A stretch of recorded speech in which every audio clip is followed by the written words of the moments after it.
इस कार्यक्रम के पुण्यार्चक हैं श्री राजेश भारिल्य, श्रीमती निशा, श्री रौनक भारिल्य, श्रीमती अर्पणा, रौली भारिल्य बड़कुर, अंकुर बड़कुर, रुआंक बड़कुर, नेहरू नगर, भोपाल, मध्य प्रदेश। राशि जैन ज्योतिष, शादी में रुकावट, गृह कलेश, बिजनेस, नौकरी या करियर, कर्ज मुक्ति, नवग्रह दोष उपाय, 100% काम जैन ज्योतिष द्वारा समाधान। www.jainjyotishrashi.com। संपर्क सूत्र 9996000073, दिल्ली, अहमदाबाद, गुवाहाटी। माता पिता श्रीमती कमला जैन, श्रीमान रूपचंद जी जैन, दिनेश जैन, रेखा जैन, दिवेश जैन, तन्वी जैन, दिशा जैन। गंगवाल परिवार, प्रवासी मुंबई, निवासी ब्यावर।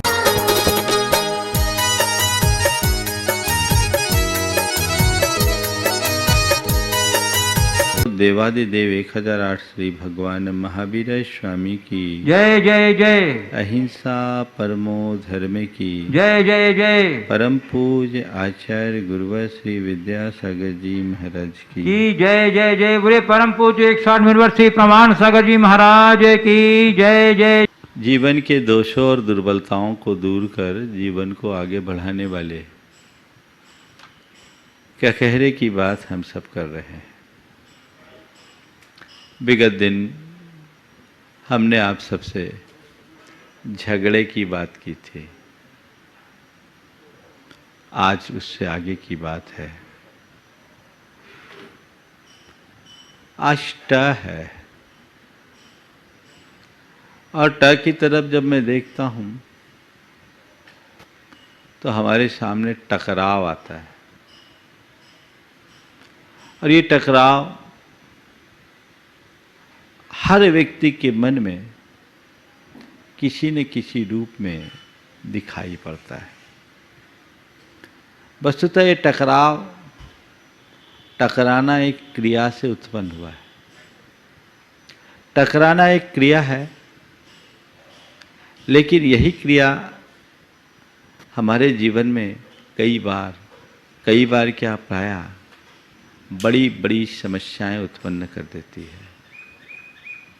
वस्तु भी टकराते हैं और व्यक्ति भी टकराता है। वस्तु टकराती है तो शोर होता है और व्यक्ति टकराते हैं तो क्षोभ होता है। वस्तु का टकराव होने से वस्तु टूटती है, लेकिन टूटी हुई वस्तु फिर से जुड़ सकती है। लेकिन व्यक्ति का मन टकरा जाए तो वो हमेशा हमेशा के लिए टूट जाता है। उसे जोड़ पाना बड़ा कठिन होता है।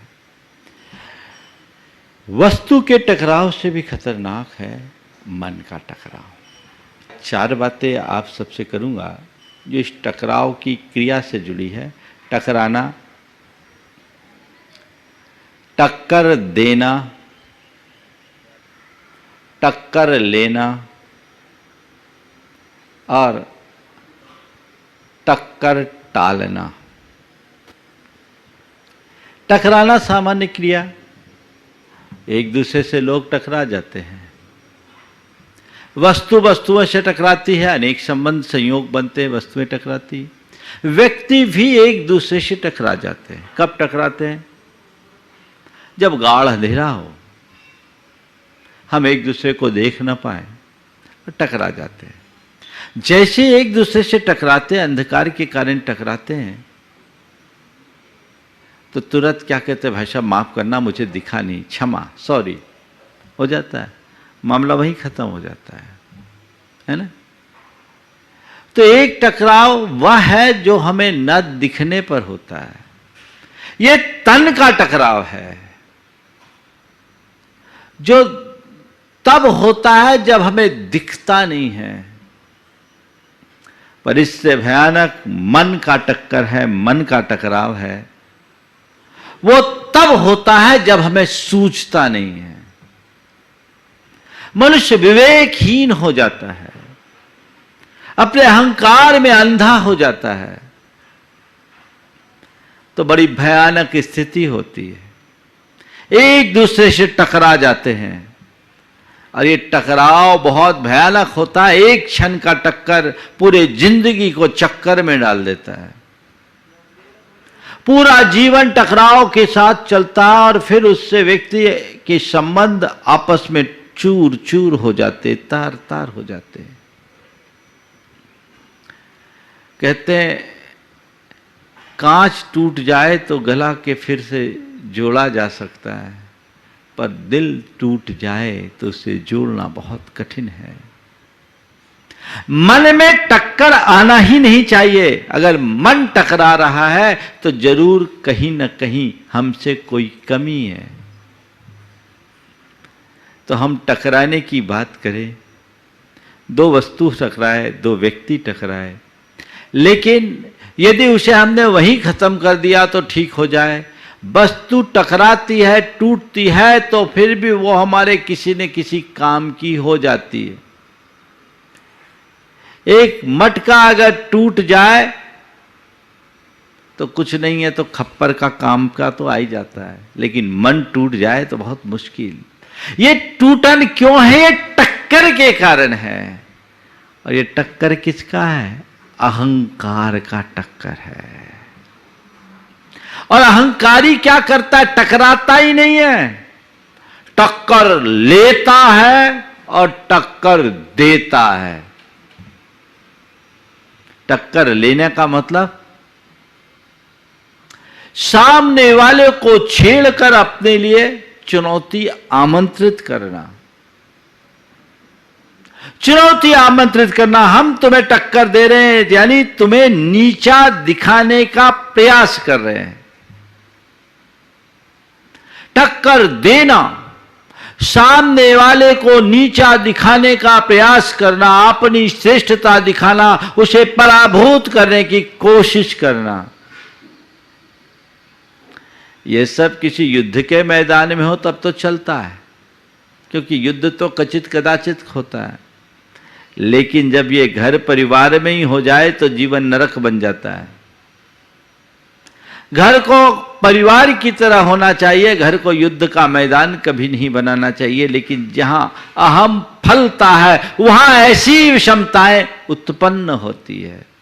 तो कुछ लोग हैं जो हर किसी को टक्कर देने में आमादा होते हैं, और ऐसे वे लोग होते हैं जिनकी मानसिकता केवल एक होती है, हम किसी से कम नहीं, मैं ही सब कुछ। ऐसा व्यक्ति घोर अहमन्यता की स्थिति में जीता है। और जो व्यक्ति अभिमानी या अहमन्य होता है वो अपने आगे किसी को कुछ देखता ही नहीं, और उसके लिए वो चाहे जिससे पंगा ले लेता है, चाहे जिससे टकराने के लिए तुल जाता है, और उसकी स्थिति कभी कभी बहुत भयानक हो जाती है। हाँ, अपनी क्षमता को देखे बिना, अपनी हैसियत को देखे बिना आदमी कभी कभी किसी से टकराव लेने के लिए आगे बढ़ता है, और जब देखता है स्थितियाँ उल्टी है तो मुंह की खाता है। एक व्यक्ति का बेटा बाजार से आया तो किसी ने धक्का दिया, स्कूटर से उसको धक्का दिया, गिर पड़ा, उसको खरोंच लगी, रोता हुआ आया। उसके पिता ने देखा बेटे को खरोंच आ गई, तम आ गया। बोले कौन था? बोले वो स्कूटर वाला था उधर। चलो अभी देखता हूं मैं। और तमा कर गया, जाकर के देखा तो जो सामने वाला था वो बड़ा पहलवान था, पूरा नगर का पहलवान। उसको देखते ही घिग्गी बंद गई। बोला बस कुछ नहीं, कैसे आए? बोले बस भाई साहब आपके ही पास आए थे, आपको इस बात का धन्यवाद देने आए कि थोड़ा सा ही लगा है, बच्चे को ज़्यादा नहीं लगा। अच्छा है आप थे तो बच गया, कोई और होते तो पता नहीं क्या होता है। क्या हुआ? आया था सीना फुलाकर, हवा निकल गई क्योंकि सामने वाला भारी हो गया। तो कई बार लोग चाहे जिससे टक्कर दे देते हैं या चाहे जिससे टक्कर ले लेते हैं, और उसमें बहुत मुंह की खानी पड़ती है। हम टकराव को देखें, आखिरी में तो हम टकराव टालने की बात करेंगे, टकराव से बचने की बात करेंगे, टक्कर से बचने की बात करेंगे। लेकिन ये टक्कर लेने देने की जो बात है वह 4 स्थितियों में। एक है वैचारिक टकराव, दूसरा है पारिवारिक टकराव, तीसरा है सामाजिक टकराव और चौथा राजनीतिक टकराव। 4 स्तर के लोगों में अलग अलग टकराव होते हैं। इन सब का मूल है वैचारिक टकराव। जब लोगों के विचार परस्पर में मिलते नहीं, एक दूसरे के विचार एक दूसरे को जब थोपा जाने लगता है तो विचारों में संघर्ष उत्पन्न होता है और वो वैचारिक टकराव कभी कभी अत्यंत विषम स्थिति को उत्पन्न कर देता है। दुनिया में जितने भी विषमताएं उत्पन्न हुई है, पंथ बने हैं, मत बने हैं, ये सब इसी वैचारिक टकराव का कुपरिणाम है। विचारों की भिन्नता से मतभेद होता है और वैचारिक टकराव से मनभेद। हमारे आपके विचार भिन्न हो, इसमें कोई दिक्कत नहीं और कुछ गलत है ही नहीं, क्योंकि हर प्राणी की अपनी स्वतंत्र विचारधारा है। तो मैंने कहा था मुंडे मुंडे मतिर्भिन्ना, हर व्यक्ति की अपनी अपनी विचारधारा, अपना अपना अभिमत है, रहेगा। ये मतभेद है, लेकिन जब विचारों में टकराव आता है तो मनभेद हो जाता है। मतभेद से कोई तकलीफ नहीं, पर मनभेद होने पर सिवाय तकलीफ के और कुछ नहीं।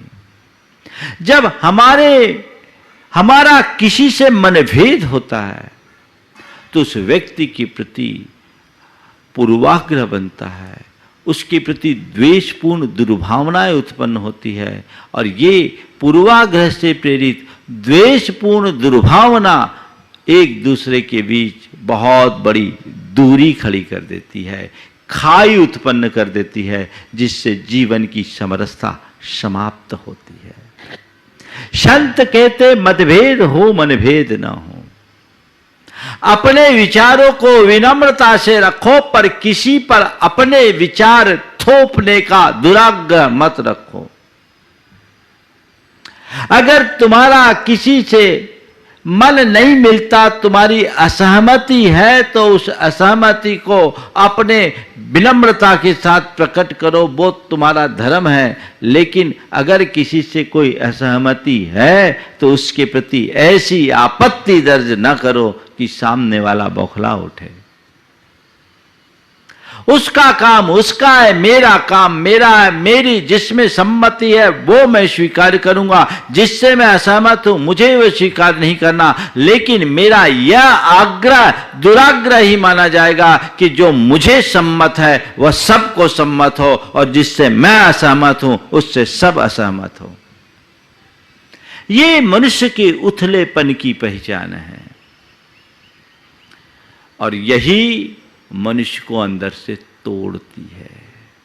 वैचारिक असम्मति हो उसे स्वीकार करो। किसके बल पर?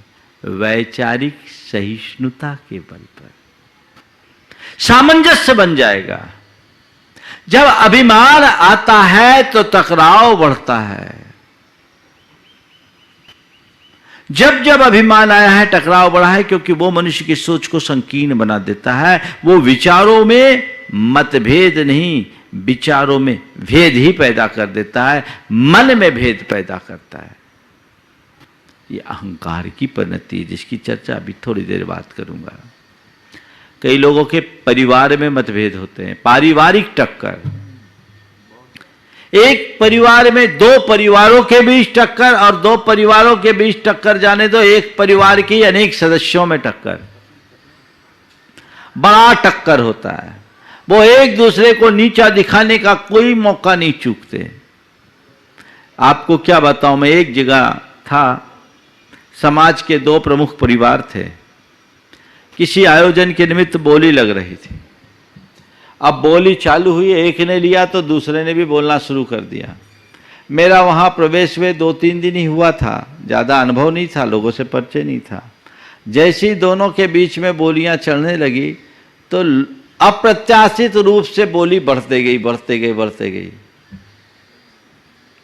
तो मैंने कहा आज तो बड़ी अच्छी बात दिख रही है, यहाँ तो बहुत ज़बरदस्त भावना है। तो धीरे से जो उस समय मंच का संचालन कर रहे थे बोले, महाराज इनकी टक्कर हमेशा कड़ी होती है, इनकी कड़ी टक्कर होती है। वो दोनों परिवार आपस में एक दूसरे के प्रतिद्वंदी और संयोग तो दोनों का व्यापार भी एक और दोनों बराबरी के, हम किसी से कम नहीं। तो व्यापार में भी एक दूसरे को टक्कर दे रहे हैं, परिवार में भी एक दूसरे की प्रति प्रतिद्वंदता है और उस प्रतिद्वंदता का रूप इतना विकृत हो गया कि धर्म क्षेत्र में भी भावना से नहीं प्रतिद्वंदी बनकर सामने आ रहे हैं। कितना नुकसान। मैंने मन में सोचा ये लोग धर्म करके भी कितना बड़ा नुकसान कर रहे हैं, इनका कितना बड़ा अज्ञान है। जिस धर्म क्षेत्र में अपने अहम को गलाना चाहिए, आज उसी धर्म क्षेत्र में आकर अपने अहम को पुष्ट कर रहे हैं। ये क्या है? टक्कर है। ये टक्कर क्या है? किसका? ये सब अहम का चक्कर है। अगर मन में अहम नहीं होता, चलो भाई वो ले रहे, वो ले ले, हम ले रहे, हम ले ले, कोई फर्क पड़ता? ऐसे लोग भी हैं। एक जगह ऐसा ही कार्यक्रम था, एक सज्जन ने बोली ली, वो समर्थ भावना भी उनकी थी और प्राय हमेशा वो बोली लेते थे। देखा कि एक नया आदमी आया, उसने बोली लिया तो देखो उदारता किसको बोलते हैं।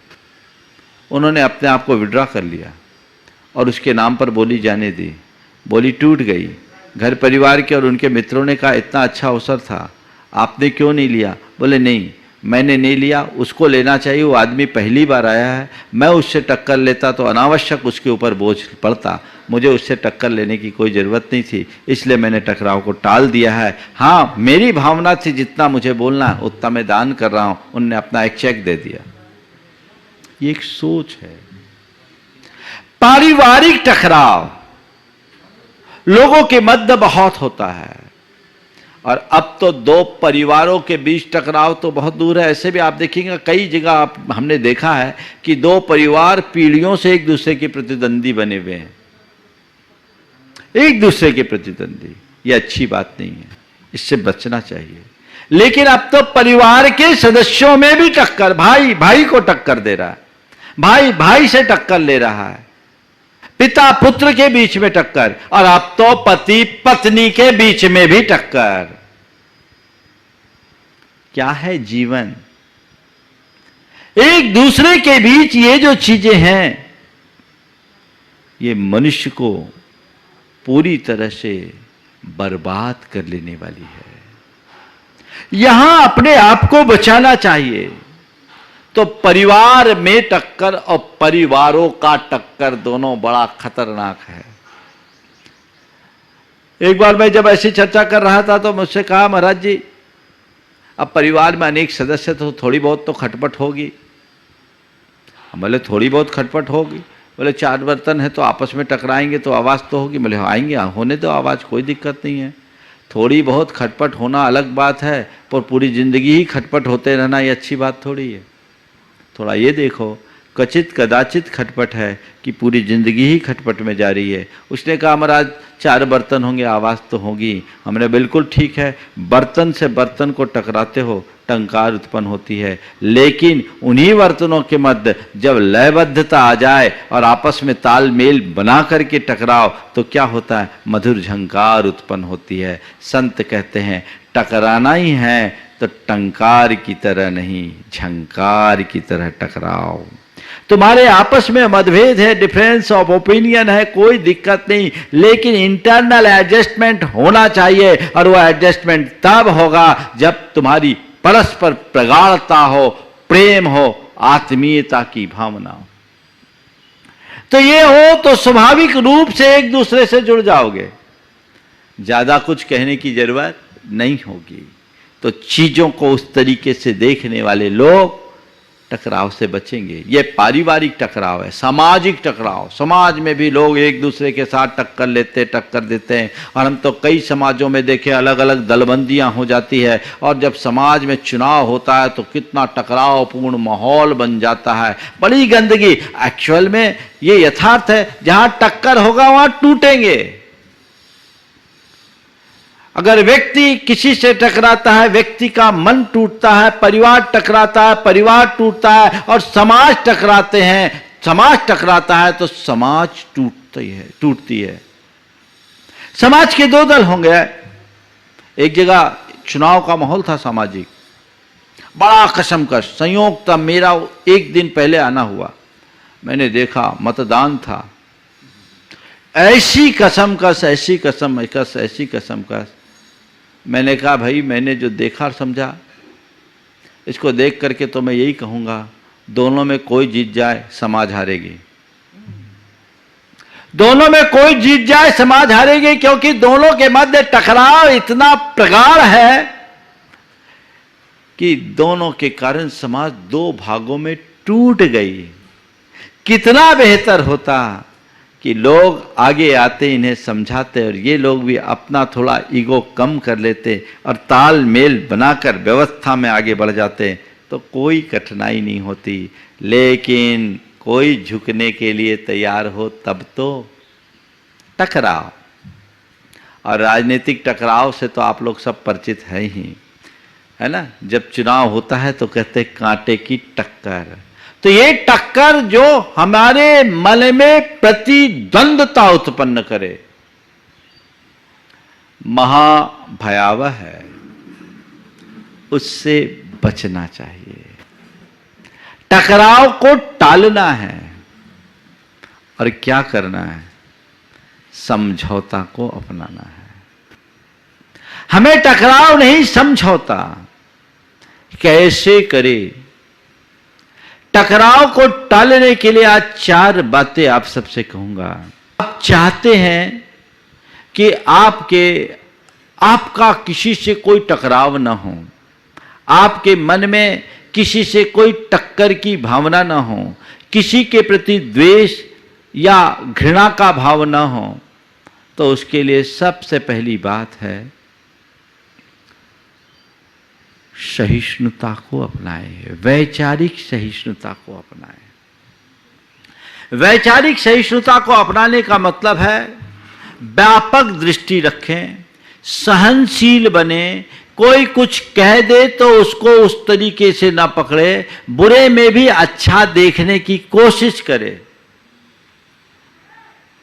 अगर आपके हृदय में वैचारिक सहिष्णुता होगी तो आपके सामने कैसी भी स्थिति क्यों ना आए, आप टकराव उत्पन्न नहीं होने देंगे, टकराव को टाल देंगे। ठीक है, हो गया, मुझे समझ में आ रहा है, कहीं भी ऐसी टकराव की स्थिति हो रही है तो हमें तालमेल बनाना है, इसको भी सुनना है, इसको भी सुनना है, इसको भी समझना है, इसको भी समझना है। दोनों पक्षों को सामने रख करके हम आगे बढ़ें तो दोनों काम हो सकता है। देखिए, वैचारिक सहिष्णुता से भरे लोगों के जीवन का क्या हाल होता है। एक बार एक प्रशासनिक अधिकारी मेरे पास बैठे थे, तो एक जिले के कलेक्टर थे।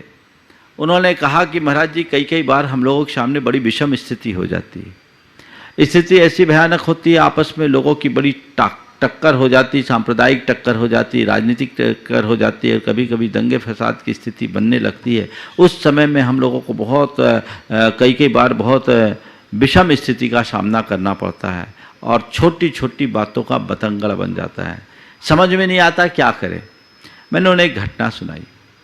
हमने कहा, देखो, आप एक प्रशासक हो, और एक प्रशासक वही है जो बड़ी कुशलता से सारा काम करे और किसी भी स्थिति में टकराव को टालने की कोशिश करनी चाहिए। हुआ ये, महाराजा रणजीत सिंह के जमाने की बात है। मुसलमानों का ताजिया निकल रहा था। ताजिया कुछ ऊंचा था, रास्ते में पीपल का पेड़ पड़ता था, उसकी डाल अड़ रही थी। अब ताजिया निकल रहा है, डाल अड़ रही है। डाल को काटे बिना ताजिया निकल नहीं सकता और डाल काटा नहीं जा सकता। दोनों पक्ष आमने सामने तलवारें खिंच गई। एक पक्ष कह रहा है कुछ भी हम ताजिया इधर से ही निकालेंगे, तो दूसरा पक्ष कह रहा है सैकड़ों गर्दन कट जाएगी पर डाल नहीं कटेगी। स्थिति विषम और भयावह। आप कल्पना कर सकते हैं कि उस स्थिति में क्या हो सकता है। अब क्या किया जाए? महाराजा को मालूम पड़ा। वे वहां पहुंचे, मामला को देखा और उन्होंने कहा न तो ताजिया लौटेगा न दाल कटेगी, जलूस यहीं से जाएगा। न तो ताजिया लौटेगा न डाल कटेगी, जलूस यहीं से जाएगा। सब लोग सकते में कि क्या होगा। उन्होंने कहा कुछ नहीं, दोनों पक्ष 200 हाथ पीछे जाओ। अब राजा गया, उन्होंने दोनों पक्षों को 200 हाथ पीछे कर दिया, सब पीछे हट गए। उन्होंने मजदूर बुलवाए 100 और जमीन में गड्ढा करवाया ढाल बनाकर। कुल 6 इंच टकरा रहा था, उनने 1.5 फीट गड्ढा कर दिया। ताजिया निकल गया। ताजिया भी सलामत और डाल भी सलामत। ये है सही प्रशासन। और ये कब होगी? जब व्यक्ति के हृदय में वैचारिक सहिष्णुता होगी और मन में उदारता, जिसकी चर्चा भी मैं करने जा रहा हूं।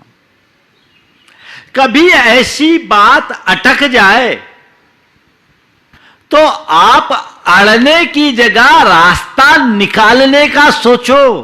अरे हम पीछे नहीं हटेंगे, थोड़ा तुम हट जाओ, थोड़ा तुम हट जाओ, बात भी बन जाए और काम भी हो जाए। वस्तुतः टकराव तब आता है जब व्यक्ति का अहम पर चोट पड़ती है। उसे लगता है कि मुझे कमतर आंका जा रहा है, मेरी बात को नजरअंदाज किया जा रहा है, या मुझे खुद इग्नोर किया जा रहा है, मेरी उपेक्षा की जा रही है। तो उस समय उसका मन बड़ा क्षुब्ध हो उठता है और उसी क्षोभ से टक्कर की स्थिति प्रकट होती है। लेकिन उस समय सामने वाले के मान को सुरक्षित रखते हुए अगर कोई समाधान परक रास्ता ढूंढा जाए तो टकराव टल सकता है, टाला जा सकता है, टालना चाहिए।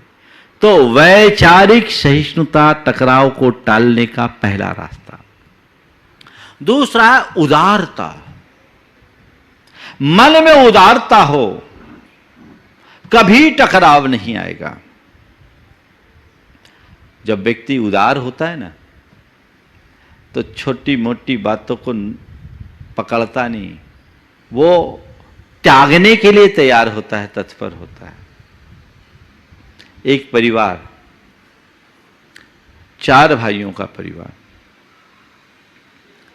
अब चारों भाइयों में पिता की मृत्यु के बाद संपत्ति को लेकर के बड़ा कड़ा संघर्ष,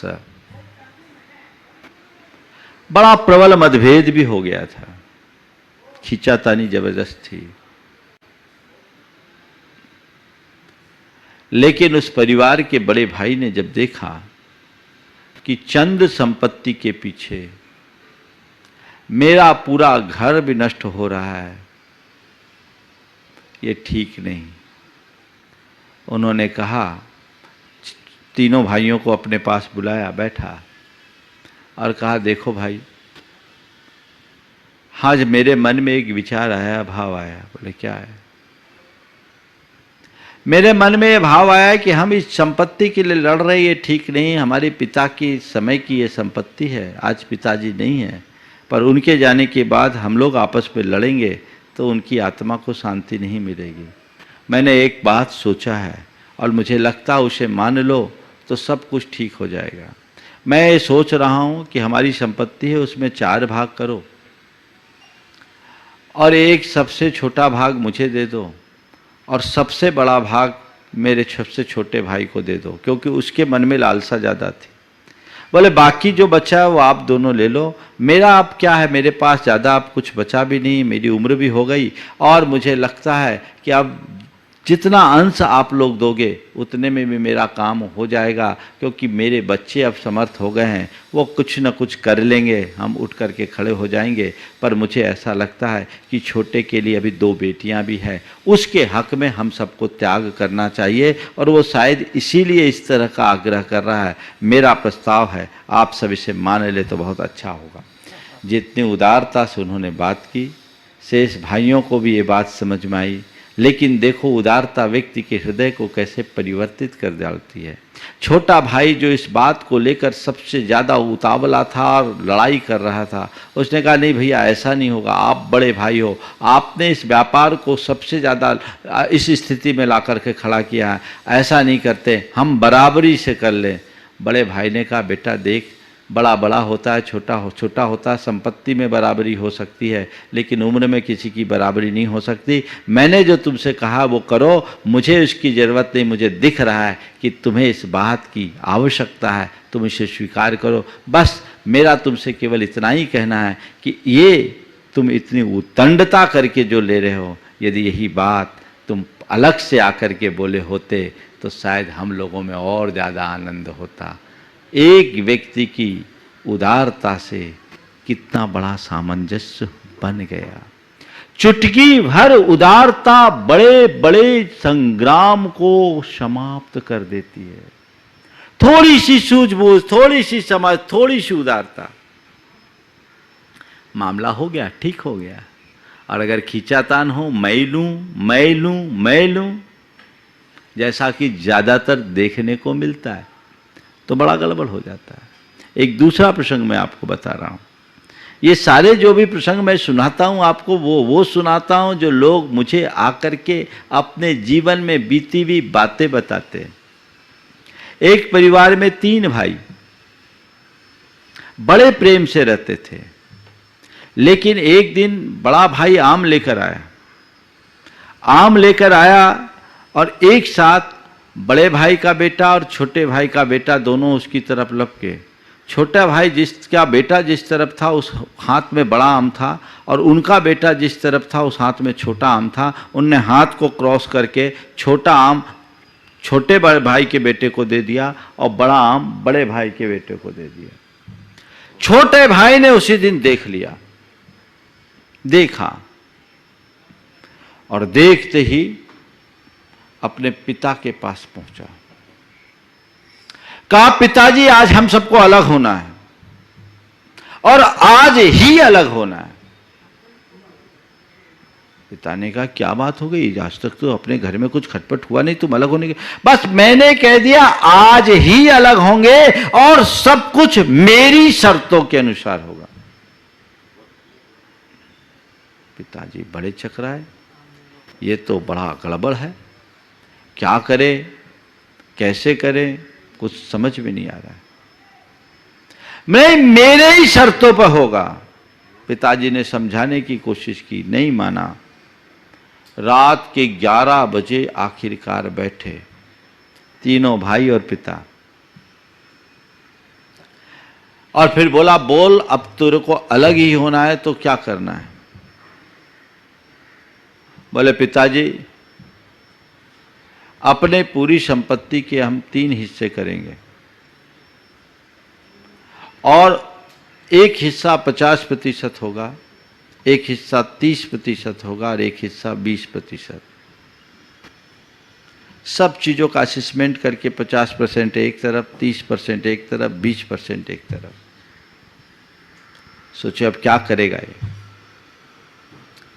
उन्होंने कहा, बेटे ने, तीसरे भाई ने कहा ये जो 50% है ये बड़े भैया को मिलना चाहिए, क्योंकि बड़े भाई आज से 25 वर्ष पहले से इस व्यापार में संलग्न है। हमारा जो व्यापार बड़ा है उसमें बड़े भैया का योगदान है। हम लोग तो जब स्कूल में पढ़ते थे तब भैया व्यापार में आ गए, इसलिए भैया ने इस व्यापार में योगदान दिया है, ये हिस्सा बड़े भाई को मिलना चाहिए। हमारे बीच के भाई आज से 8 वर्ष पहले से इस व्यापार में लगे हैं, तो उनके लिए 30% का हिस्सा मैं चाहता हूं उनको दिया जाए और ये मेरा इस व्यापार और परिवार की संपत्ति को बढ़ाने में कोई बहुत बड़ा योगदान नहीं है। मैं तो अभी 2-3 वर्षों से ही व्यापार में सम्मिलित हूं, इसलिए मैं चाहता हूं मुझे केवल 20% मिले, इसके अलावा कुछ नहीं। बस ये 20%। पर तुमने ऐसा किया क्यों? बोला मैंने इसलिए किया कि आज देख लिया मेरे भैया के मन में कहीं ना कहीं पक्षपात आया है और ये पक्षपात पूरे घर को फोड़ देगा, इसलिए मैं नहीं चाहता। आप सोच सकते हैं ऐसा बंटवारा कभी सुना होगा? जिसके हृदय में उदारता होती है वो इससे भी ऊंचा आदर्श उपस्थित कर सकता है। तो वैचारिक सहिष्णुता हो, उदारता हो। तीसरी बात सरलता हो, विनम्रता हो। कुछ भी हो सरलता से स्वीकार कर लो, चीजों को नजरअंदाज करने की कोशिश करो। किसी ने कुछ कह दिया तो उसको अनसुना करने की क्षमता विकसित करो। सरल व्यक्ति के लिए कुछ भी बोल दो वो हंसकर टाल देता है और वो चीजों को नजरअंदाज कर देता है। ठीक है, जैसा है सो है। बड़प्पन इसी को बोलते हैं। जो छोटी छोटी बातों में उतावला हो जाता है वो उथलेपन की पहचान है। बड़प्पन वह है जो बड़ी बड़ी बातों को भी सहजता से पचाने में समर्थ हो। एक बार गधे ने शेर से कहा, दम है तो मुझसे लड़के बताओ। गधे ने शेर से कहा, दम है तो मुझसे लड़के बताओ। शेर ने उसकी बात को अनसुना कर दिया।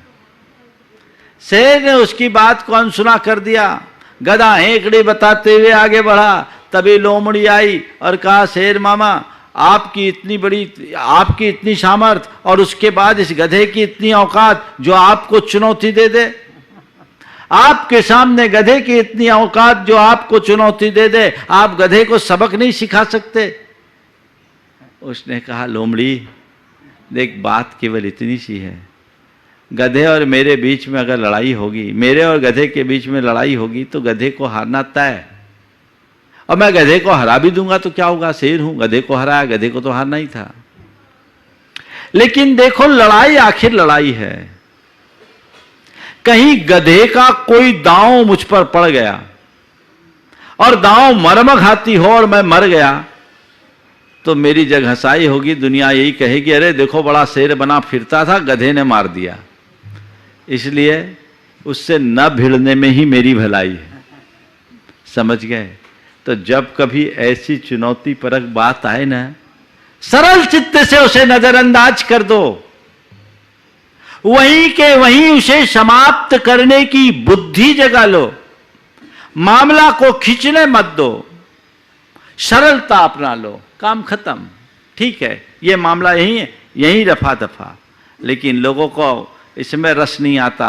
लोगों को तो मजा तब आता है जब जम के खींचातानी हो, जम के खींचातानी हो। और कई बार ऐसा टकराव होता है जो लंबे समय तक चलता रहता है। एक बार एक बहन जी मेरे पास आई, उन्होंने कहा, महाराज जी मुझे आपकी पिच्छी चाहिए। उम्र कम थी, 28 साल के आसपास की उम्र थी। मैंने कहा मेरी पिच्छी नहीं ले सकते, अभी तुम्हारी उम्र नहीं है, आजीवन ब्रह्मचर्य व्रत लेना पड़ता है, ऐसे में मैं पिच्छी कैसे दूं? उसने कहा, महाराज जी हमारी तो 6 महीना एक दूसरे से बात भी नहीं होती, हम ले लेंगे नहीं। हम बोले तब तो और भी नहीं मिलेगी, तब तो और भी नहीं मिलेगी। पहले बात करना सीखो, ढंग से रहना तो सीखो। टक्कर, बर्बादी। सरलता से सामंजस्य की भावना होती है। जब कभी कुछ ऐसा हो, चौथी बात जो मैं आपसे कह रहा हूं, सामंजस्य की बात करें, समझौतावादी दृष्टिकोण अपनाएं, झुकना सीख जाए। कोई एक झुकने के लिए राजी हो जाए, काम खत्म। इतना ही तो कहना, भाई साहब माफ करो, गलती हो गई, क्षमा, सॉरी। ऐसे जब आप किसी से टकरा जाते हो अचानक अंधेरे में, तो तुरंत सॉरी बोलते हो कि नहीं बोलते हो? जब बाहर के अंधेरे से टक्कर उत्पन्न होती है, आप सॉरी बोलकर उसे समाप्त कर देते हो। भीतर के अंधेरे से अगर टक्कर हो, वहां भी सॉरी करो ना, भीतर प्रकाश प्रकट होगा, सारा टकराव पल में दूर हो जाएगा। और वहां के लिए मन जल्दी से राजी नहीं होता। प्राय ये हो जाता और इसमें तो अपनी इंसल्ट हो जाएगी, हमको नीचा देखना पड़ेगा, हम छोटे हो जाएंगे। नीच कर्म करने में आदमी को परहेज नहीं और नीचा देखना पड़ेगा, इस बात का व्यक्ति को कष्ट है। ये महाअज्ञान नहीं। ध्यान रखना, जो व्यक्ति क्षमाशील होता है वो कभी छोटा नहीं होता, सच्चे अर्थों में उसका ही जीवन उन्नत बनता है। तो हमें टकराने का काम करना ही नहीं है। कहीं कुछ हो जाए भैया हाथ जोड़ो, समझौता का रास्ता अपनाओ, बैठ करके जैसे तैसे हो जाए हम सामंजस्य बिठाएं। अगर किसी से गलती हो गई है तो ठीक है, थोड़ी हमारी थोड़ी उसकी, हमारी गलती नहीं भी है तो भी, अगर ऐसी दृष्टि होगी तो हम कभी किसी से टकराने की स्थिति में नहीं आएंगे। तो हमें टकराना नहीं, टक्कर देना नहीं।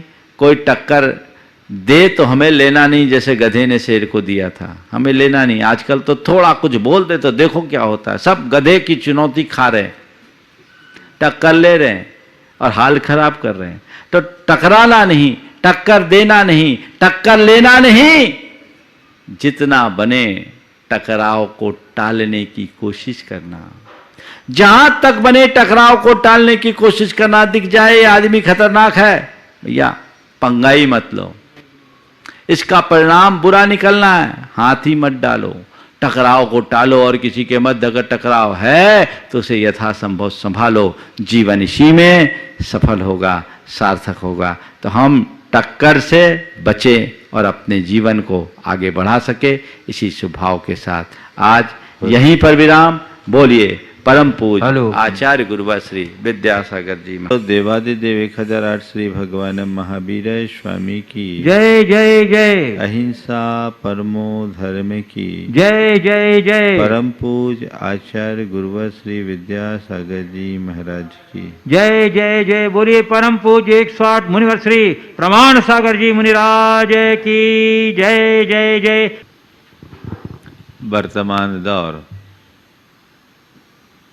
अत्यंत विषम दौर है।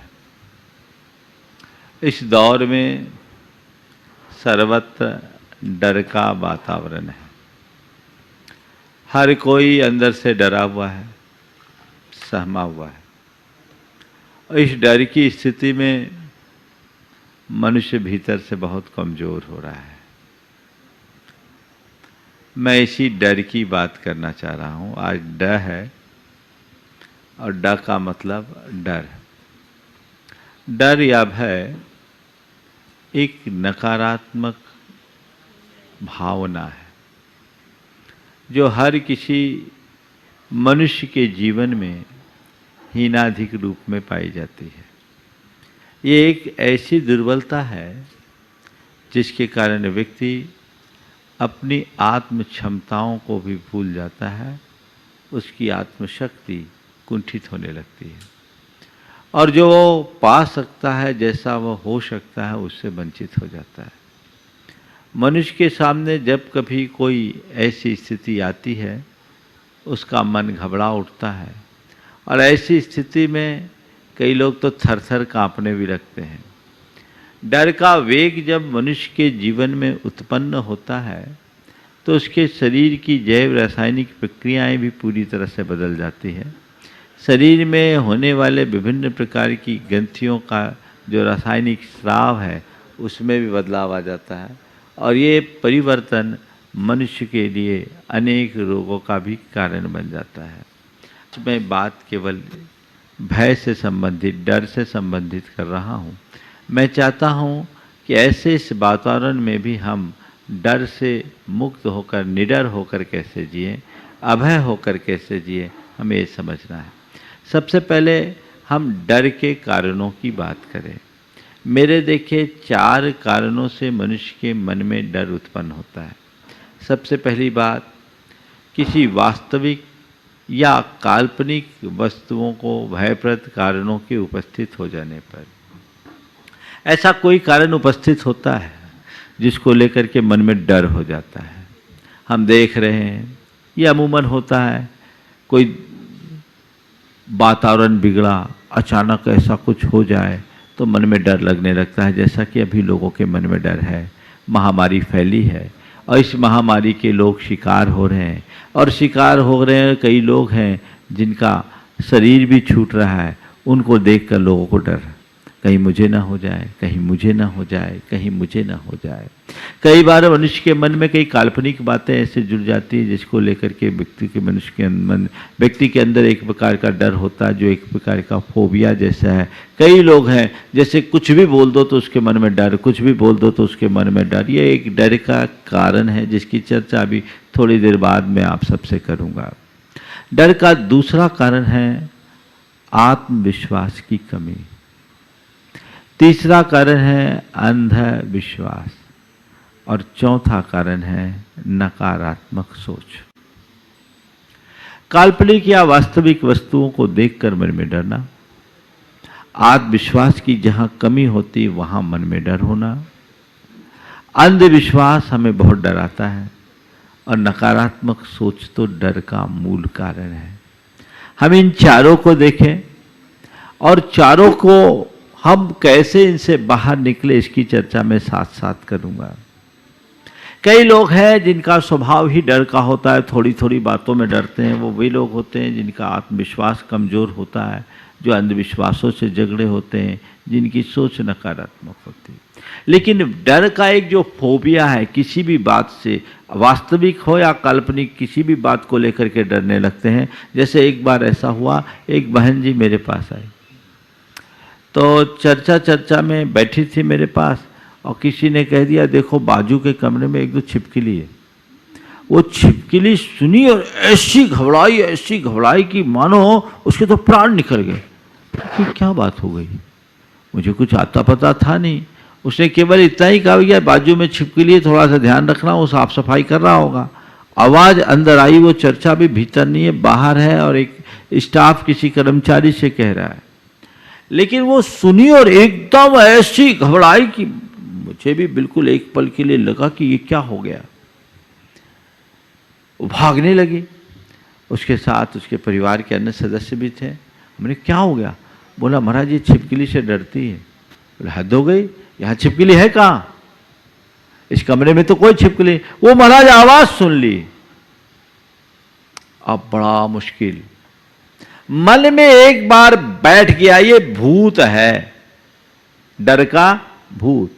छिपकली, अब उसके नाम सामने अगर छिपकली शब्द भी आ जाए तो वो एकदम घबरा जाए, उसका ब्लड प्रेशर अनियमित हो जाए। करीब 15 मिनट बाद लोग उसे लेकर मेरे कमरे में आए। मैंने उससे बातचीत की। मैंने कहा तुम इतना डरती क्यों? किसी भी चीज़ से ऐसा डरने का क्या काम है? नहीं महाराज। अब उसको ये लगा कि मैं छिपकली का नाम न ले लूँ, तो मुझे था, नाम तो मुझे लेना ही नहीं था। मैंने कहा एक बात बताओ, तुम रात में सो रही हो और तुम्हारे बाजू में कुछ हो। जैसे मैं बोला कुछ हो तो महाराज कुछ कहने दे, छिपकली न कह दे। बोले अभी की बात नहीं कर रहा हूँ, अगर कोई नींद में सो रहा हो, उसके बाजू में कुछ हो भी तो उसको कुछ उसका भान होता है? कहा नहीं होता। हमें किसी ने कुछ कहा और हमने उसे अनसुना कर दिया तो क्या उसका हमें प्रभाव पड़ता? बोले नहीं पड़ता। जो चीज़ें हमारे सामने उपस्थित नहीं, उन सब चीज़ों को लेकर के क्यों घबराते हो? मन का डर निकालो। ये तुम्हारे मन में बैठ गया कि छिपकली एक प्राणी है, जैसे तुम प्राणी है वैसे वो प्राणी है छिपकली, तुम्हारा क्या बिगाड़ लेगी? आज तक घरों में इतने वर्षों से छिपकलियां रहते आई है, हमने कभी नहीं सुना कि किसी छिपकली ने किसी को काटा हो। तो तुम इस सब बातों को लेकर के इतना परेशान क्यों हो रही हो? महाराज मैं चाहती तुम पर नाम सुनते ही घबरा जाते हैं। हमने कहा कुछ नहीं करो। मैंने उसके भाई से कहा एक कृत्रिम छिपकली को लेकर आओ। धीरे से उसके कान में बोला। वो छिपकली लेकर आया।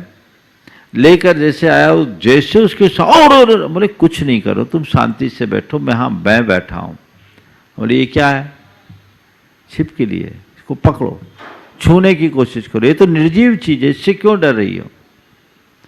जब तक तुम इसके निकट नहीं आओगे तब तक इसका डर तुम्हारे मन से नहीं जाएगा। तुम्हारे मन में एक बात बैठ गई है और उस बात के बैठ जाने का कुपरिणाम है कि छिपकली शब्द सुनते ही तुम कांप उठती हो। आखिर इसका नुकसान कितना है? तो मैंने जब उसको धीरे से उस कृत्रिम छिपकली को रखवाया, उसके पास रखवाया और धीरे धीरे धीरे धीरे चीज़ें ठीक हो गई। मैंने उसको एक उदाहरण दिया कि कमरे में छिपकली ज़्यादा होने से किसी ने कहा कि मोर का पंख लगा दो तो छिपकली पास नहीं आएगी। तो एक कमरे में मोर का पंख लगाया, देखा 2, 3, 4 बार तो छिपकली उससे डरी, लेकिन देखा कि ये निर्जीव पड़ी है तो बेखौफ होकर घूमने लगी। मैंने कहा बस यही स्थिति तुम्हें अपनाना चाहिए। तुम 2-4 बार थोड़ी थोड़ी देर के लिए छिपकली के साथ रहो, कुछ नहीं हो। और मैंने उससे कहा तुम ये कहो मुझे छिपकली से प्रेम है, डर नहीं। मुझे छिपकली से प्रेम है, मुझे छिपकली से प्रेम है, मुझे छिपकली से प्रेम है। अपने आप ये डर निकल जाएगा। उसको मैंने जब इस तरीके से 10 मिनट तक दिया तब उसकी जान में जान आई। पहले तो उसकी सांस भी बहुत तेज चलने लगी थी। लेकिन ये तो केवल एक उदाहरण है। ऐसे कितने लोग हैं जो इस प्रकार की बिना मतलब की बातों से डरते हैं। ये अनावश्यक डर जिसका कोई वजूद नहीं, उस बात की कल्पना से डर। एक बार एक युवक अपने साथ एक अपनी बहन जी को लेकर आया। बोला महाराज जी इसको समझाओ, ये बहुत डरती है, बहुत घबराई हुई है, डिप्रेशन में। बोले क्या मामला है? बोले महाराज जी इसकी एक सहेली थी, उसको वाइट स्पॉट हुआ। उसे दिखाने के लिए गए तो डॉक्टर ने कहा कोई बात नहीं, मेरेलिन की कमी से है, किसी को भी हो सकता है। महाराज जी इसके मन में बैठ गया मुझे हो गया तो मेरा क्या होगा। इस बात का डर कहीं मुझे ना हो जाए, कहीं मुझे ना हो जाए। हमने कहा दुनिया में बहुत थोड़े लोगों को होता और तुम्हें होना होगा तो तुम्हें भी हो जाएगा। इस बात को लेकर ये डरने से क्या मतलब? अभी तक कुछ हुआ नहीं तो क्यों सोच रहे हो? और अगर हो भी जाएगा तो ऊपर का चर्म अंदर का क्या? दुनिया में बहुत सारे ऐसे लोग हैं जिनके चेहरे पर सफेद दाग है लेकिन मन बड़ा आनंदित है और अपना जीवन जी रहे हैं। इस बात को लेकर के तुम क्यों परेशान हो रहे हो? ये एक डर का रूप है। लोग इसमें बहुत डरते हैं। जिनका आत्मविश्वास कमजोर होता है वो हमेशा भयभीत रहते हैं, उनके मन में डर हावी होता है। कदम कदम पर डरते हैं, कोई भी काम करने की हिम्मत उनके मन में नहीं होती। उनको लगता है कहीं कुछ हो न जाए, पता नहीं मैं करूंगा तो होगा कि नहीं होगा, करूंगा तो होगा कि नहीं होगा, इसका परिणाम कहीं उल्टा ना हो जाए। ये जो सोच मन में बैठ जाती है, ऐसे व्यक्ति अपने जीवन में कभी सफल नहीं होते। संत कहते हैं किसी भी कार्य को करना है, आगे बढ़ना है तो पूरे आत्मविश्वास के साथ चलो कि मैं ये काम आसानी से कर लूंगा। जिसका आत्मविश्वास प्रगाढ़ होता है वो बेखौफ होकर के चढ़ जाता है, और जिसका आत्मविश्वास कमजोर होता है उसको बहुत दिक्कत होती है। कुछ युवक यहाँ फोटोग्राफी के लिए क्रेन पे चढ़ रहे थे, और जो नियमित चढ़ता उतरता उसका तो पूरा कॉन्फिडेंस, वो चढ़ रहा उतर रहा, उसको कोई दिक्कत नहीं। इनको धक धक कुछ हो ना जाए, होगा कैसे? कॉन्फिडेंट रहो। हम अपना काम करेंगे तो काम होगा। जिस बात को मनुष्य आत्मविश्वास से भर कर करता है वहां कोई डर नहीं रहता, और जिसका आत्मविश्वास कमजोर रहता है उसके मन में सिवाय डर के और कुछ नहीं होता। जो काम करना है अपने आप आत्मविश्वास के साथ करो कि मैं ये काम कर लूंगा, इसमें मैं पार हो जाऊंगा। जिसके मन में आत्मविश्वास की कमी होती है उसके मन में यही सवाल आता पता नहीं कैसे होगा, और जो आत्मविश्वास से भरा होता है वो कहता है ये काम जरूर होगा, मैं कर लूंगा।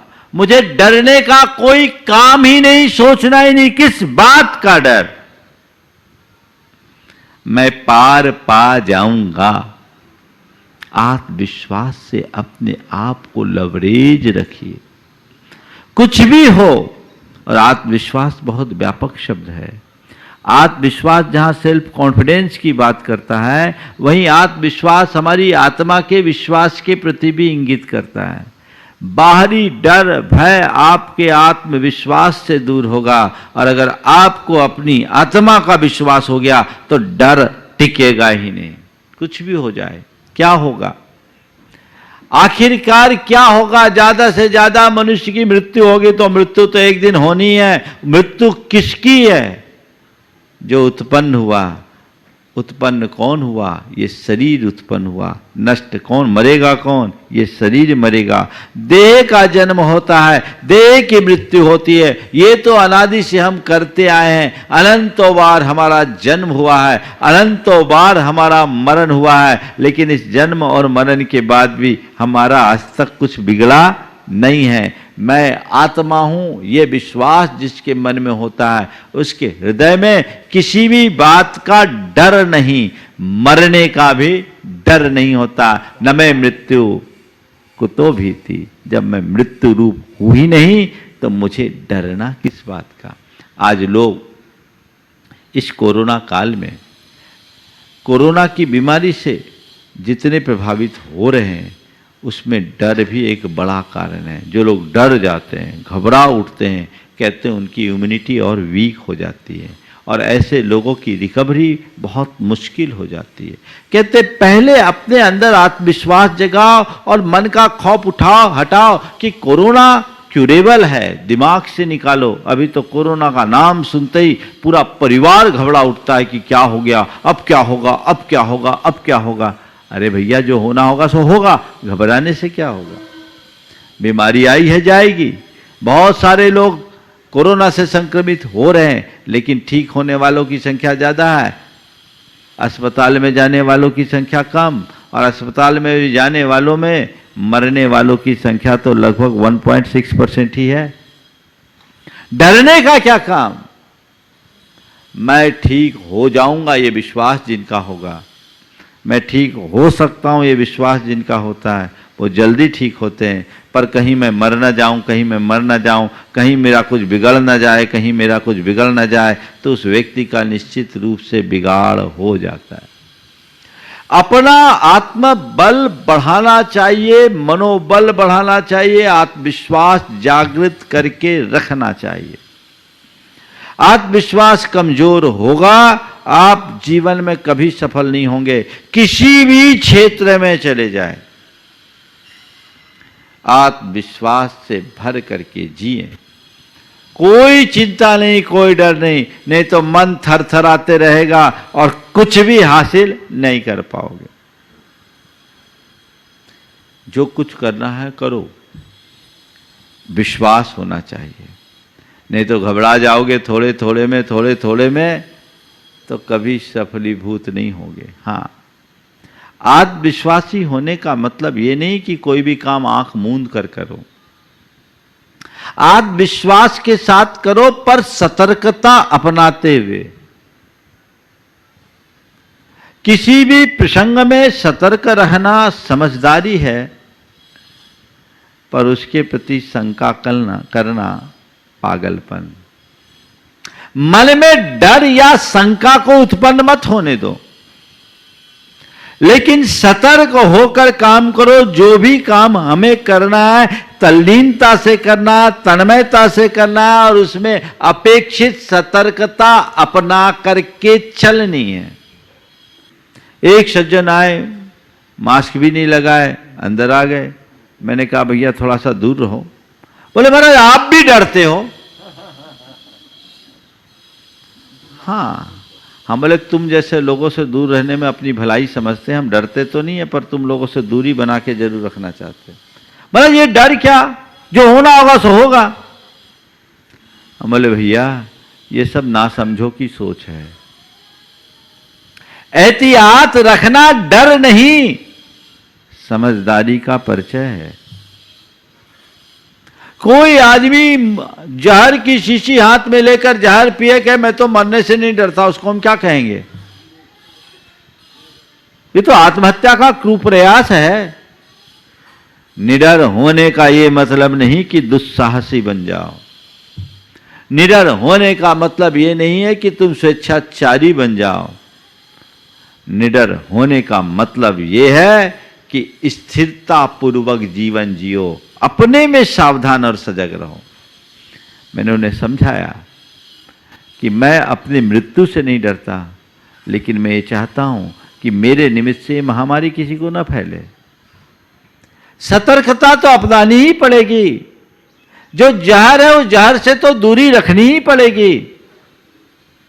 यदि हम नहीं रखते तो ना समझे। हाँ, ये बात भी सच है कि इतना सब कुछ होने के बाद भी यदि होना होगा तो हो जाएगा। पर्याप्त सतर्कता रखने के बावजूद कई लोग हैं जो संक्रमित हुए, न केवल संक्रमित हुए अपितु काल कवलित भी हुए। ये तो एक संयोग है, लेकिन इसका तात्पर्य ये नहीं है कि हम सारी मर्यादाओं को ही समाप्त कर दें। सावधानी, जो अपेक्षित सावधानी वो रखनी चाहिए, एक समझदार व्यक्ति की पहचान है। पर घबराना नहीं चाहिए। मेरे लिए बीमारी ना हो, इस बात को ध्यान में रखते हुए मैं हेल्थ कॉन्शियस रखूं, वैसा ही खान पान, आचार विचार, व्यवहार करूं, इसमें कोई बुराई नहीं। पर मुझे कोई बीमारी न लग जाए, मुझे कोई बीमारी न लग जाए, मुझे कोई बीमारी न लग जाए, या बीमारी के नाम से ही घबरा उठूं, ये ठीक बात नहीं। बीमारी के प्रति सजग रहना समझदारी है, पर बीमारी के नाम से घबराहट एक दुर्बलता। घबराना नहीं। चाहे कैसा भी प्रसंग बन जाए, चाहे कैसी भी परिस्थिति उत्पन्न हो जाए, मुझे डरना नहीं है। आत्मविश्वास से जो व्यक्ति लबरेज होगा, या जिसे अपनी आत्मा का विश्वास होगा, वो कभी डरेगा नहीं। डर का जो तीसरा कारण है वो है अंधविश्वास। कुछ लोग हैं जो घोर अंधविश्वासी होते हैं, और उस अंधविश्वास के कारण उनके मन में डर होता है। और दुनिया के लोग आज ऐसे ही लोग हैं जो लोगों को डर दिखाकर उनका भयादोहन करते हैं। जितने भी इस तरह के लोग होते हैं वो अपनी दुकान इसी वजह से चलाते हैं। जब तक दुनिया में अंधविश्वासी लोग होंगे तब तक ढोंगियों का साम्राज्य बना रहेगा। जब तक दुनिया में अंधविश्वास है तब तक ढोंगियों का साम्राज्य बना रहेगा, उसे कोई नहीं रोक सकता। अंधविश्वास से लोग कहीं कुछ न हो जाए, कहीं कुछ न हो जाए, कहीं कुछ न हो जाए। देखिए कैसा कैसा अंधविश्वास होता है लोगों के मन में। एक जगह में था, एक बड़ा कार्यक्रम था, एक सज्जन आए हुए थे, और जब वो आए, समाज के एक माने हुए व्यक्ति थे, बड़े उद्यमी थे। समाज का भाव था कि आए हैं तो रुक जाए, तो हमारा शाम का इस कार्यक्रम का शुभारंभ इनके कर कमलों से हो जाए, ध्वजारोहण हो जाए। मैंने उनकी तरफ देखा, हम बोले भाई देखो समाज का आग्रह है, अगर आप अपनी अनुकूलता हो तो रुक जाओ, क्या बिगड़ता है। नहीं नहीं महाराज जी, बहुत जरूरी काम है, मुझे तो जाना है, मुझे तो जाना है, मुझे तो जाना है। देख लो, मैंने कोई आग्रह तो किया नहीं। समाज के आग्रह को ठुकरा कर वो व्यक्ति चला गया। 15 मिनट बाद वापस लौट आया। 15 मिनट बाद वापस लौट आया। मैंने पूछा क्यों भाई, क्या बात हो गई, क्यों लौट आए। बोले महाराज हमने प्रोग्राम चेंज कर दिया। बोले क्यों, अभी तो तुम बोल रहे थे बहुत जरूरी काम। बोले नहीं महाराज मैं लौट आया। बोले क्यों। बोले मैं रास्ते में गया तो देखा है गधा देख रहा था, हमने कहा जाना ठीक नहीं, लौट आए। हम बोले हद हो गई भाई, मैं बोला सो असर नहीं पड़ा, समाज बोली सो असर नहीं पड़ा, गधा बोला सो असर पड़ गया। आप बताओ क्या कहूँ। जो आदमी की भाषा को न समझ सके और गधे की भाषा को ही समझे, उसको हम गधा नहीं तो और क्या कहेंगे। बहुत सारे लोग कई तरह के अंधविश्वासों से जकड़े होते हैं और उनके मन में बड़ा डर रहता है, और 25 प्रकार के ठटकर्म करते हैं, ये कर लो, वो कर लो, ऐसा कर लो, वैसा कर लो, बड़ा डर। और इस डर के मारे न जाने क्या क्या होता है। एक आदमी अपने घर से निकलता था, रास्ते में शमशान पड़ता था। अब उसको शमशान के नाम से बड़ा डर लगता था, डरता था, शमशान के नाम से ही डरता था। पर वहीं से उसको निकलना, एक तांत्रिक के पास पहुंचा, उसके सामने अपनी समस्या रखी। उसने कहा कोई चिंता मत करो, मैं तुम्हें एक ताबीज देता हूँ, ताबीज पहने रहो, जब तक ये ताबीज तुम्हारे गले में रहेगी तुम्हें डर नहीं लगेगा। ध्यान रखना ताबीज गिर न जाए, ध्यान रखना ताबीज गिर न जाए। 2 महीने बाद वो आया, बोले क्यों, कैसा है? बोले शमशान का डर तो दूर हो गया। शमशान का डर तो दूर हो गया। बोले फिर क्या हुआ? बोले ताबीज न गिर जाए, ये डर पैदा हो गया।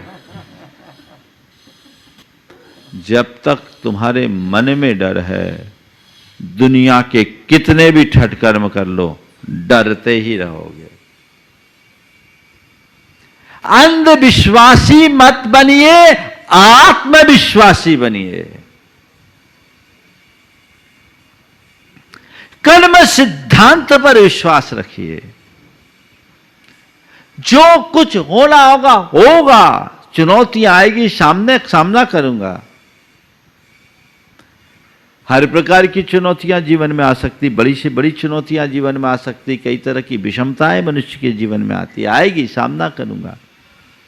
लेकिन ऐसा ना हो जाए, वैसा ना हो जाए, ये ना हो जाए, वो ना हो जाए, सब डर के मारे पता नहीं क्या क्या कर लेते, कुछ भी। ये नादानी नहीं तो और क्या है। अंधविश्वास से बचिए। छोटी छोटी बातों में घबराइए मत। अरे ऐसा हो गया, अब क्या होगा, ऐसा हो गया, वो क्या होगा। एक युवक मेरे पास एक बार आया, बोले महाराज जी हम यहाँ से जा रहे थे, बिल्ली ने रास्ता काट गया, मन में बहुत डर लग रहा है, जाना जरूरी, अब मैं क्या करूं, जाऊं कि नहीं जाऊं। भैया बिल्ली अपना रास्ता नाप रही थी, तुम अपना रास्ता नापो, भगवान का नाम लो और चलो। इन बातों को जो पकड़े रहते हैं वो बड़े बहमी होते हैं। छोटी छोटी बातों को पकड़ लेते हैं और मन उनका बुरी तरह उलझ जाता है। ऐसा इस वजह से हो गया, ऐसा उस वजह से हो गया, अब क्या है। अंधविश्वास, देखो मैं आपको बताऊं कैसा अंधविश्वास होता है। एक व्यक्ति ने अपने घर में गुरुदेव की तस्वीर लगाई, गुरुदेव की तस्वीर लगाई, और तस्वीर लगाते समय जब वो तस्वीर को टांग रहे थे तो एक पल को तस्वीर थोड़ी सी लटक गई। उसने उसको व्यवस्थित किया, नीचे भी नहीं गिरी, केवल लटक गई। संयोग से उसी दिन शाम को उसको बुखार आ गया। अब बुखार आया तो घबराया, कहता है कि हमने गुरुदेव की तस्वीर लगाई, तस्वीर लटक गई, इसलिए तो मुझे बुखार नहीं आया। बोले हद हो गई भाई, पवित्र भाव से गुरु की तस्वीर तुमने लगाई और तस्वीर लगाई, तस्वीर लटक गई, ये संयोग था, तुमने थोड़ा सा बैलेंस रखने में कमी कर दी, लेकिन बुखार इसकी वजह से ऐसा तो नहीं। ये बताओ, मैंने उल्टा पूछा, ये बताओ दुनिया में जितने को बुखार आता है इसी कारण से आता है क्या? अंधविश्वासी व्यक्ति हर घटना को अलग अलग तरीके से जोड़ कर देखता है, और जब तक ऐसा अलग तरीके से देखता है तो फिर मन में डर होता है, और फिर ऐसे लोग इधर उधर लोगों के चक्कर में जाते हैं, और उन चक्करों में जाने के बाद उनका बंटाधार होता है, वो हम सबके सामने। प्रबल आत्मविश्वासी बनिए, अंधविश्वासी बिल्कुल मत बनिए। आत्मविश्वासी बन के चलिए, अंधविश्वासी मत बनिए, मजबूत बनिए। मैं एक ऐसे व्यक्ति को जानता हूं जिसके सामने एक बार एक बहुत बड़ी समस्या आकर खड़ी हो गई।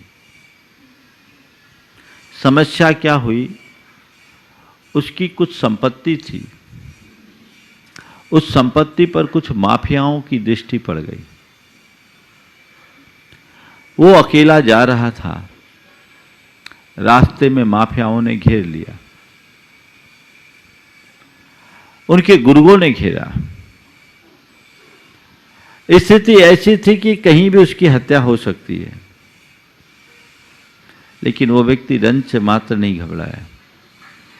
जब लोगों ने घेरा, उनसे बातचीत की, भाई मेरी संपत्ति, भाई तुम्हें पता है ये संपत्ति उसको देना है। बोले भाई संपत्ति है, कागज कागज की बात है, इसको लेन देन की बात इस तरीके से क्यों कर रहे हो आप? आपको जो बात करना है उनसे कहे, हमारे ऑफिस में बात करें, और अगर ऐसा नहीं है तो हम उनके ऑफिस में जाकर के बात कर सकते हैं। लेकिन इस तरह के करने से क्या होगा? उसको जब बोला, लोगों ने 10 तरह की बातें सुनाई। बोले कोई बात नहीं है, जो भी बातें हैं संपत्ति का लेन देन है, हम बैठ के बात करेंगे, हम लोग तो संपत्ति को खरीदने बेचने वाले हैं ही, इसमें क्या बात हो गई। लेकिन कोई भी बात व्यापारी की भांति होती। घर आया, घर में जब एक खबर घर वालों को पड़ी तो सब घबरा गए कि उस व्यक्ति से पंगा लेंगे, कैसे काम होगा, और ये तो ऐसी ऐसी बातें कर रहे हैं।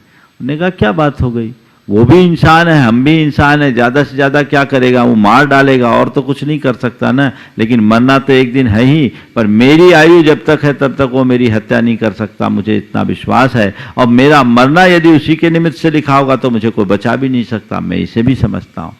मैं जाऊँगा, उससे बात करूँगा, लेकिन अन्याय के आगे नहीं झुकूँगा। उसने जा करके उससे बात की, और जितने आत्मविश्वास के साथ बात की, सामने वाला उससे प्रभावित हो गया। बोला मेरे सामने एक से एक लोग आए, लेकिन सबके स्वरों में हमेशा घबराहट रही है। आपने इतने बेबागी से बात किया है, इसे देखकर लगता है कि आप जैसे मजबूत इंसान को कोई हरा नहीं सकता। मैं अपना दावा वापस लेता हूँ। उस व्यक्ति के विश्वास से एक चमत्कार हुआ। घबरा जाता, हाथ पांव जोड़ता, अर्जुन मिन्नत करने लगता तो क्या होता। अंधविश्वास नहीं, आत्मविश्वास, कर्म सिद्धांत का विश्वास रखो।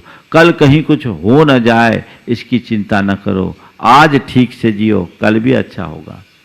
कई लोगों की दशा तो बड़ी विचित्र होती है। एक आदमी बहुत डरा घबराया हुआ मनोवैज्ञानिक के पास पहुंचा। बोले भैया मुझे बहुत डर लग रहा है। बोले डर क्यों लग रहा है? बोले रात मैंने सपने में देखा मेरे पेट के ऊपर से चूहा निकल गया। सपने में देखा मेरे पेट के ऊपर से चूहा निकल गया। मनोवैज्ञानिक ने कहा अरे भाई इतना हैरान होने की जरूरत क्या है, चूहा ही निकला है, कोई हाथी थोड़ी निकल गया जो तुम परेशान हो रहे। बोले मैं इसीलिए तो परेशान हो रहा हूं कि आज रास्ता बन गया, आज चूहा निकला है, कल हाथी न निकल जाए, मुझे डर इस बात का। अभी चूहा निकला है, कल हाथी न निकल जाए, मुझे डर केवल इस बात का है कुछ हो न जाए, कुछ हो न जाए, कुछ हो न जाए। जब तक दिमाग में बैठेगा ऐसा चलता ही रहेगा।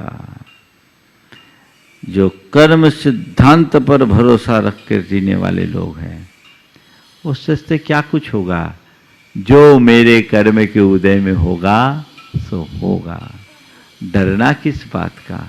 आज तक मैंने जो भोगा है वो अपने कर्मोदय को भोगा है, और भविष्य में भी मैं जो भोगूंगा वो अपने कर्मोदय को भोगूंगा। ये तो चीजें हमेशा लगी रहती है, जीवन में आती है और जाती है, बनती है और बदलती है, इनमें मुझे विचलित नहीं होना है। ऐसी समझ जिसके मन में विकसित हो जाती है वो सदैव स्थिर चित्त होकर के जीता है।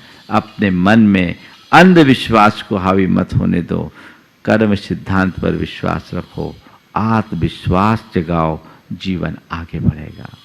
और चौथा कारण है नकारात्मक सोच। जिनकी सोच नकारात्मक होती है वो हमेशा डरे रहते हैं। कई लोग हैं जिनके मन में बड़ी नकारात्मकता हावी होती है और वो उल्टा ही सोचते हैं, कहीं गड़बड़ न हो जाए, कहीं गड़बड़ न हो जाए। एक सज्जन ने बताया, बोले महाराज जी हमारे पिताजी के साथ एक बड़ी दुर्बलता है। बोले क्या? बोले हम लोग घर से बाहर जाते हैं और 9 बजे के बाद अगर नहीं आए तो वो दरवाजे पर आके बैठ जाते हैं, हमारे बेटे को कुछ हो न जाए, हमारे बेटे को कुछ हो न जाए, हमारे बेटे को कुछ हो न जाए। महाराज 78 साल की उम्र है उनकी, लेकिन ये स्थिति है तो हम लोगों को कहीं भी जाना हो, कुछ भी है तो 9:30 के पहले घर पहुंचना ही पड़ता है। कितना भी अर्जेंट काम है सब छोड़ना पड़ता है, नहीं तो वो बड़े बेचैन हो जाते। कई लोगों के साथ इस तरह की बीमारी होती है। ये एक प्रकार की मनोकाय की बीमारी है, ऐसी परेशानी है, और इस तरह की परेशानी से लोग जूझते रहते हैं। व्यक्ति के अंदर जब नकारात्मकता आती है तो वो अपने आत्मविश्वास को खो देते हैं। अरे भाई कहीं कुछ गड़बड़ ना हो जाए, मुझसे कुछ गलती ना हो जाए, मैं कुछ करूं और कुछ का कुछ परिणाम ना हो जाए, किसी को बुरा न लग जाए। ये चीज़ें लोगों के दिमाग में एक कीड़े की भांति बैठ जाती है, और जब तक ये हावी होती है तब तक मनुष्य डर से मुक्त नहीं होता। तो डर से बचना है तो अपनी सोच को सकारात्मक बनाए, आध्यात्मिक दृष्टि लेकर के चले, मन में कभी डर नहीं होगा, पूरे जीवन निश्चिंतता के साथ जियोगे। क्या होगा? जो होना होगा वही होगा, घबराने का कोई काम नहीं। इस संसार में घोर उतार चढ़ाव हुए हैं और अनेक बार हमारे भी जीवन में परिवर्तन आया है, लेकिन हमेशा रास्ता मिलता है, रास्ता निकलता है। डरने से कोई काम नहीं होता, इसलिए मैं किसी बात से डरूंगा नहीं, मैं अभय होकर के जीऊँगा। ये अभ्यास अपने अंतर मन में जगाओ तो जीवन में कभी कोई गड़बड़ी नहीं होगी। एक आदमी चला जा रहा था, पीछे से कोई परछाई जाती हुई दिखी, तो परछाई जाते हुए दिखा, पूछा तुम कौन हो? बोला मैं मृत्यु। मृत्यु? तो तुम ऐसे चाहे जिसके पीछे क्यों आ धमकती हो? बोले नहीं, जिसका आप तुम घबराने की ज़रूरत नहीं है, अभी तुम्हारा नंबर नहीं है, मैं और लोगों को लेने जा रही हूँ, मुझे आज 10 लोगों को लेकर के जाना है। ठीक है। संयोगता प्लेग फैला और 100 लोग उस गांव में एक साथ मर गए। जब लौटी मृत्यु लौटी तो फिर उस आदमी से मुलाकात हुई। आदमी ने मृत्यु को देखकर कहा, गजब, तुम भी झूठ बोलने लगी, तुम भी झूठ बोलने लगी। बोले क्या झूठ? बोले तुमने सुबह कहा था 10 आदमी का नंबर है, मैं 10 को लेके जाऊंगी। बोले हाँ, मैं तो 10 को ही लेके गई, 90 तो मेरे डर से मरे।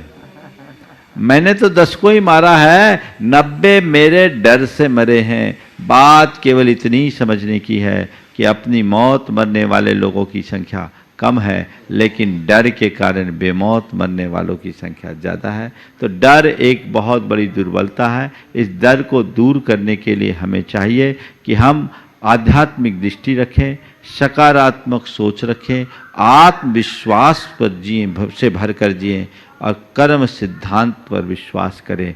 कर्म कांडी न बने, अंधविश्वास से अपने आप को मुक्त रखें, अटल विश्वास रखें अपने प्रति, अपने स्वरूप के प्रति, कर्म सिद्धांत के प्रति। तो मनुष्य जीवन में कभी डगमगा नहीं सकता, उसका जीवन सदैव स्थिर चित्त बना रह सकता है और वो अपने जीवन को बखूबी अच्छे तरीके से जी सकता है। और यदि ऐसा नहीं है तो सिवाय डर के और कुछ भी नहीं होगा।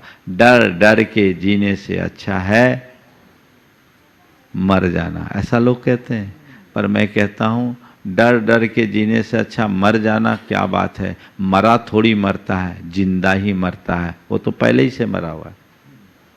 डरना एक प्रकार का मरना है। इसलिए निर्भीक निडर जीवन होना चाहिए। हर परिस्थितियों का सामना करने का मादा होना चाहिए। जिस मनुष्य का आत्मविश्वास प्रगाढ़ होता है, वो अपने जीवन में जो कुछ भी हो उसको तदनुरूप ढालने में समर्थ हो जाता है। हाँ, डरना है तो कहाँ डरो? जो अनुचित कार्य है उससे डरो, जो अनुचित कार्य है उससे डरो, जो मर्यादाहीन है उससे डरो, जिससे स्वपर का अहित होता उससे डरो। जो हितकारी मार्ग है, जो हितकारी कार्य है, उससे डरने की कोई ज़रूरत नहीं। और जो सामान्य परिस्थितियाँ, उससे डरने की कोई ज़रूरत नहीं। आध्यात्मिक दृष्टि जिस मनुष्य के अंदर होती है वो कभी भयभीत नहीं होता। सबका मन निडर हो, सभी निर्भीक बने। इस स्वभाव के साथ मैं यहीं पर विराम दे रहा हूँ। बोलिए परम पूज्य आचार्य गुरुवर श्री विद्यासागर जी महाराज। बोलिए परम पूज्य 108 मुनिवर श्री प्रमाण सागर जी महाराज की। इस कार्यक्रम के पुण्यार्चक थे श्री राजेश भारिल्य, श्रीमती निशा, श्री रौनक भारिल्य, श्रीमती अर्पणा, रॉली भारिल्य बड़कुर, अंकुर बड़कुर, रुआंक बड़कुर, नेहरू नगर, भोपाल, मध्य प्रदेश। राशि जैन ज्योतिष, शादी में रुकावट, गृह कलेश, बिजनेस, नौकरी या करियर, कर्ज मुक्ति, नवग्रह दोष उपाय, 100% काम जैन ज्योतिष द्वारा समाधान। www.jainjyotishrashi.com। संपर्क सूत्र 9996 00073, दिल्ली, अहमदाबाद, गुवाहाटी। माता पिता श्रीमती कमला जैन, श्रीमान रूपचंद जी जैन, दिनेश जैन, रेखा जैन, दिवेश जैन, तन्वी जैन, दिशा जैन। गंगवाल परिवार, प्रवासी मुंबई, निवासी ब्यावर।